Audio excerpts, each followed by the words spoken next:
వాక్యం చెప్పుకున్నాక మనం పాట పాడుకుందాం. వాక్యం చెప్పుకునే ముందు చిన్న ప్రార్థన. మహోన్నతుడా, జీవాధిపతి యేసయ్య, మీ ఘనమైన నామమునకు వేలాది వందనాలు, లెక్కలేని స్థుతులు, స్తోత్రాలు చెల్లిస్తున్నాం దేనా. ఇదిగోండి దేవా, ఇది నమ్మన నేను ఆరాధిస్తకును స్మరించుటకును మంచి భాగ్యమును మాకు దయచేసినందుకు వందనాలు దేవా. యేసయ్య, ఈ యవనస్తుల కూడికలు మీరు మాకు సహాయం చేసి నడిపించండి దేవా. యేసయ్య, సేవకులే మాట అయితే తండ్రి చెప్తున్నారో దానిని మేము హృదయంలో భద్రపరుచుకుంటూ సహాయం చేయమని ప్రార్థిస్తున్నాం దేవా.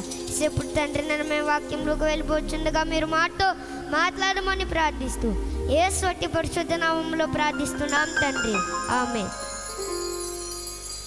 ఈరోజు అంశం ఏమిటంటే లోకాన్ని ప్రేమించే దేవుడు.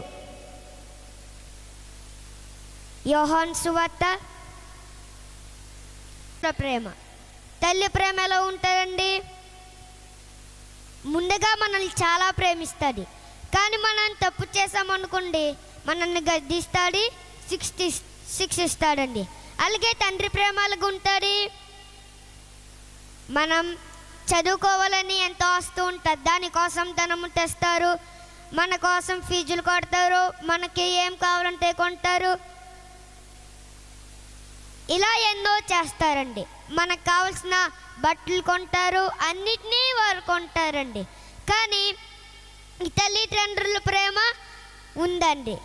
రెండవదిగా రక్త సంబంధుల ప్రేమ. రక్త సంబంధుల ప్రేమ ఎలా ఉంటుంది? బైబిల్లో యోసేపు గారని ఉన్నారండి. యాకోబు గారు కుమారులు 12 మంది. అందులో యోసేపు గారు కూడా ఒకడు. యోసేపు గారిని తన అన్నలు ఏం చేశారంటే ఒక గోతిలో పడివేశారు.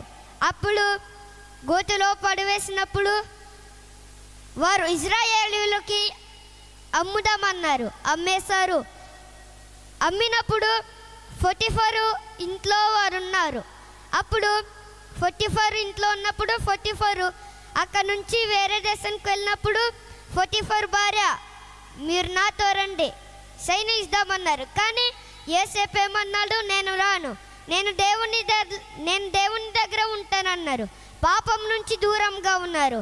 మన రక్త సంబంధులు ఎంతో ప్రేమిస్తారు, ఆఖరికి మనల్నే వెలివేస్తారు. మూడవదిగా దేవుని ప్రేమ. దేవుని ప్రేమ ఎలా ఉంటుందండి? ఎవరికి తెలియదండి. ఆ ప్రేమ మనం ఎవరు కూడా చూపించలేరు. మనం అనుకుంటాం మన ప్రేమ ఎక్కడ దొరుకుతుందంటే, ఇందాక లక్కీ అని చెప్పారు, మనకి అసలు ఎక్కడా దొరకదండి అటువంటి ప్రేమ.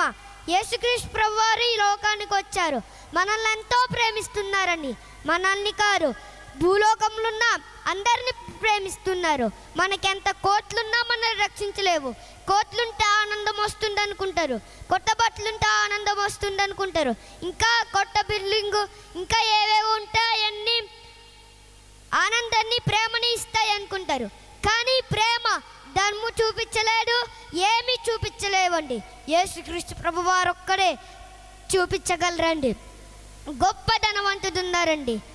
ఆయన మీ అందరికి తెలిసిన వ్యక్తే. ఒక చెట్టు ఎక్కినప్పుడు యేసుక్రీస్తు ప్రభువారు ఆ చెట్టు దగ్గరకు వచ్చి ఆయన్ని దిగమన్నప్పుడు, జక్కయ్య దిగు, నేను ఈ ఇంటికి రావాల్సి ఉన్నప్పుడు జక్కయ్య గారు దిగి తన ఇంటికి చేర్చుకున్నారు. తన ఇంటికి కాక తన హృదయంలో కూడా చేర్చుకున్నారండి. తన హృదయంలోకి ఎలా చేర్చుకున్నారు?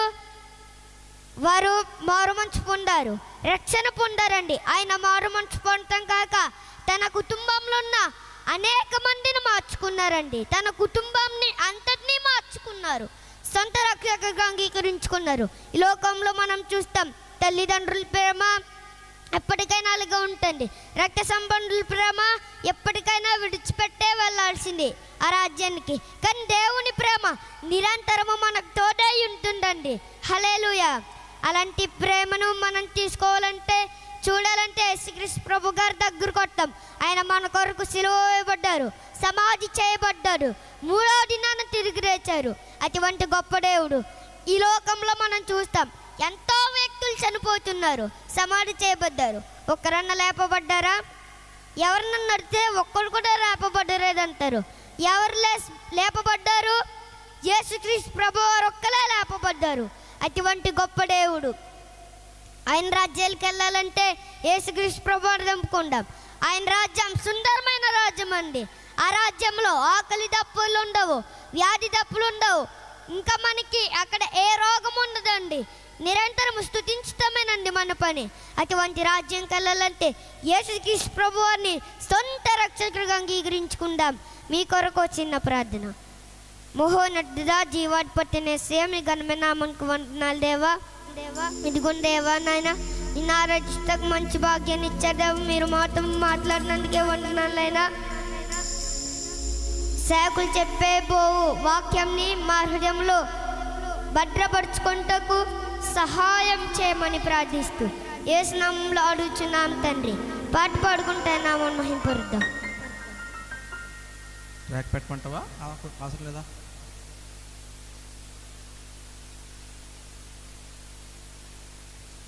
మనోడు కొడేస్తారు బాబాయ్, ఆర్కెస్ట్రా ఉంది కదా, ట్రాకే కావాలి తమ్ముడా.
గాడ్ బ్లెస్ యూ తమ్ముడు. రాబోయే రోజుల్లో మా అందరికన్నా నువ్వు బలమైన సేవ చేయాలి. మన జిల్లాకి మన ఊరికి మంచి పేరు తేవాలి. నువ్వు దేవుడి బిడ్డని దీవించడానికి చప్పలు కొట్టండి.